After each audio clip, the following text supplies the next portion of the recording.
What the Boys Found, an art history mystery by Dinah Anastasio.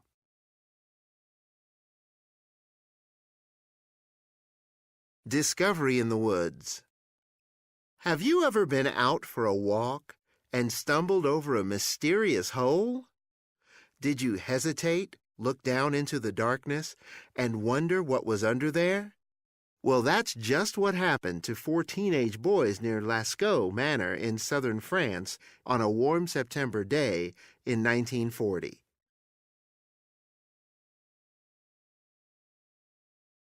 Marcel Ravida, 3 friends, and a dog were exploring the woods around the town of Montignac when they discovered the hole.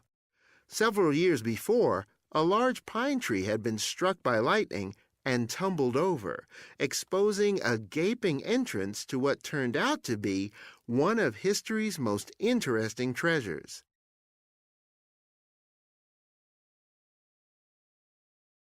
As the dog barked excitedly, Marcel and his friends dropped to their knees and peered into the hole. Without a light, it was impossible to make out what lay below, but they could tell that something hollow and thrilling was hidden there. They had a feeling that the opening was something other than a burrow or a tunnel created by a mole or a groundhog. The boys could barely contain their excitement. What had they found? Was this a cave or perhaps a long-buried tomb? They felt they had to follow their instincts and continue their exploration. They made plans to return with a light and some shovels.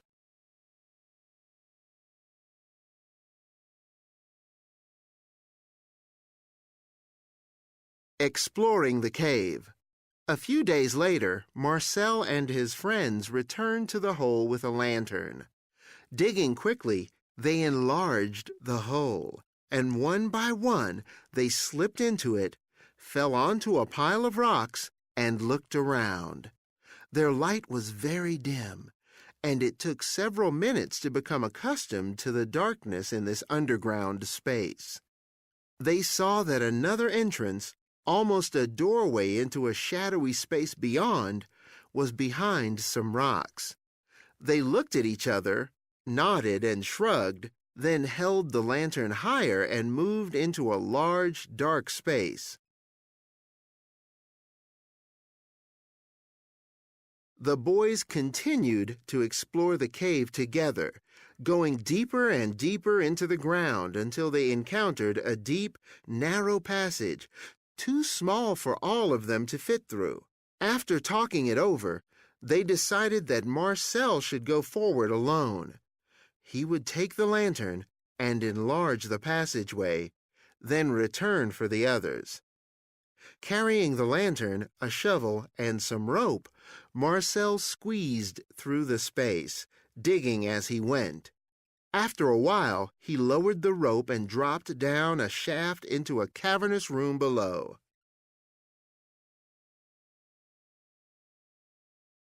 Holding the lantern higher, he peered through the darkness at the walls surrounding him. The walls were covered with bas-relief, images that are carved out of a surface, making the image raised from the surface, paintings of animals. Marcel moved closer. Images of horses, cows, stags, and bison seemed to dance and gallop and swim across the walls of the cave. Marcel could barely contain himself. He hurried out of the room and climbed up. As he made his way back to his friends, he noticed other pictures on the walls of the passageway.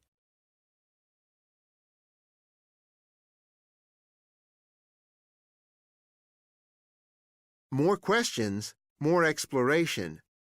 By the next morning, the news of the boys' discovery had spread throughout the village. Villagers descended upon the cave and found other rooms filled with new and exciting carvings. Clearly, these works of art were very, very old, and before long, archaeologists came to the cave to study them. Archaeologists are scientists who study ancient cultures using the objects that people leave behind. The archaeologists looked at the pictures very carefully, and the longer they looked, the more questions they asked.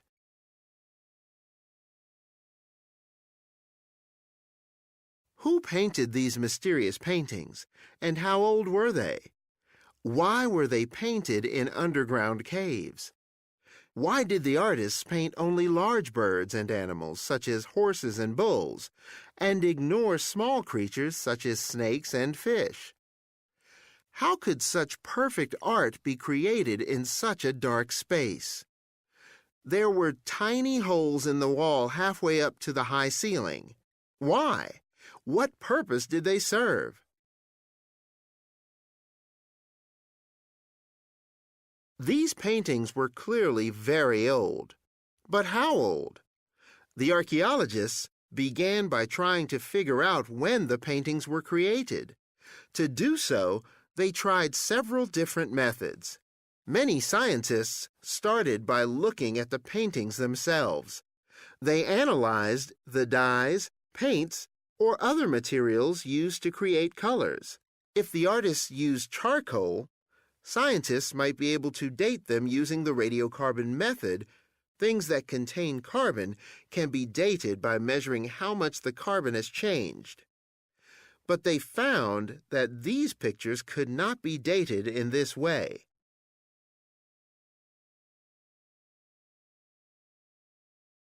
The scientists had to lower their eyes to find the answers to their questions. On the ground, below the pictures, they found flint and bone fragments used to carve the pictures, and pigments used to create colors. Like fossils, the materials were sealed in the layers of the ground. After a great deal of study, the scientists finally understood what the boys had found. The pictures on the wall had been created by Stone Age people who lived about 17,000 years earlier.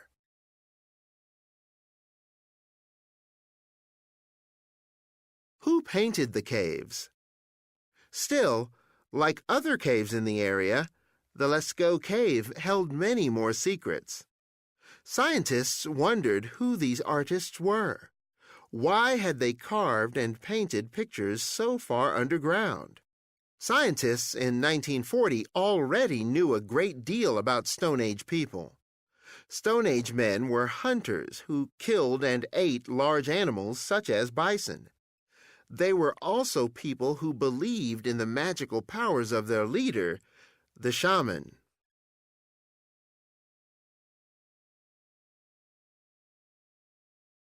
Scientists wondered if the pictures on the walls of the Lascaux Cave could possibly have been carved and painted by a shaman. Could this mystical leader have gone underground to try to communicate with spirits of people who had lived before? Could he have painted the pictures to ensure a successful hunt? Or could the hunters themselves have created the pictures as a way to bring them luck on their hunt? In other nearby caves, scientists found small and large footprints. Did this mean that children helped the artists or came to visit the shaman with their parents? One question really befuddled the scientists. How were the artists able to see? It was very dark deep inside the cave, and no one believed that Stone Age people used lighting that could be carried into the cave. So, did the Stone Age people come first, and the people who did the paintings follow much later, after fire had been discovered? As with many questions that seemed to have no answers, this one was solved by accident. Someone found a piece of sandstone that was hollowed out on one side. Inside the hollowed-out circle was some leftover carbon. When the carbon was analyzed and dated, scientists found traces of animal fat.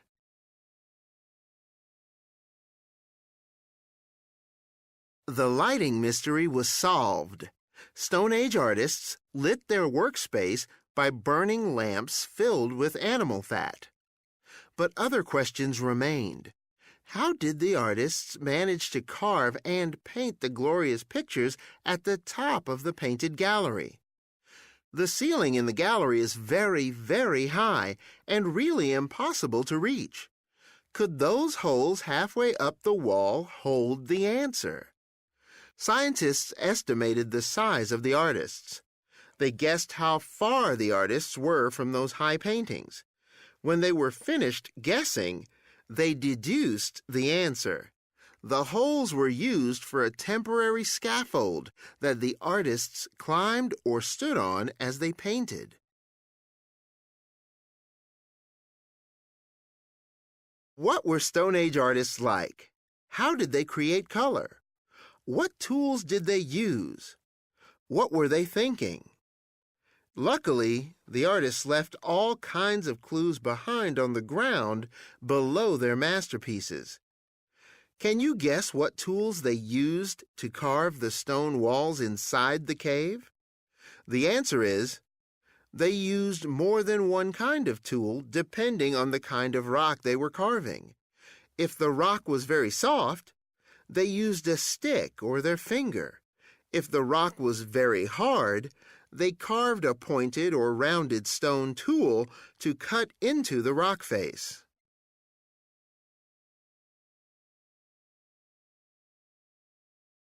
Other rock faces were impossible to carve at all and had to be painted. Most of the pictures are painted with red and black pigments made from minerals and metals found in the earth. Scientists understood why the colors of Lascaux's paintings remained on the rock walls for 17,000 years. Question: can you guess why the colors didn't fade? See answer on page 23. Understanding the cave art. What else do the caves tell us? Do we know what the carvings and paintings mean? One thing that the caves tell us is that men, women, and children have always drawn pictures and always will. Stone Age people did not live in these caves. They went down into the earth and created pictures that represented something in their lives. Whether they went there just to draw or to be near their ancestors who lived before, or to seek help from their shaman, we may never know. But they were still creating art.